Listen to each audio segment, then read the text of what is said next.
সত্যি কথা বলতে কি জানো তো, মাঝে মধ্যে একটু ইচ্ছা করে বাড়ির ওই সাধারণ ডাল ভাত ছেড়ে একটু কি রেস্টুরেন্টে ডিফারেন্ট কিছু ট্রাই করতে।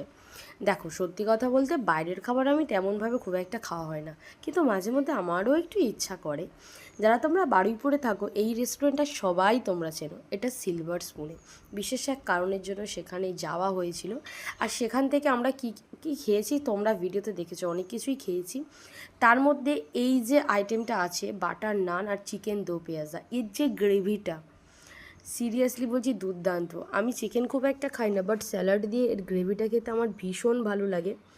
যারা তোমরা বারুইপুরে থাকো তারা প্লিজ এসো, এটা ট্রাই করো, আর আমাকে এসে কমেন্টে জানিও যে তোমাদের কেমন লাগলো। আমার তো খুব ভালো লেগেছে। তোমরা চাইলে তোমাদের ফ্যামিলি পার্সনের সাথে বা প্রিয় মানুষের সাথে ভিজিট করতে পারো। এখানকার অ্যাম্বিয়েন্সও খুব ভালো। আর সত্যি কথা বলতে স্টাফেদের ব্যবহার নিয়ে কোনো কথাই হবে না, ভীষণ ভালো। তারা তারা আমাদের কত ছবি রিল সব তুলে দিয়েছে, ভীষণ ভালো। তো প্লিজ ভিজিট। সবাই খুব ভালো থেকো, সুস্থ থেকো, রাধে রাধে, হরে কৃষ্ণা।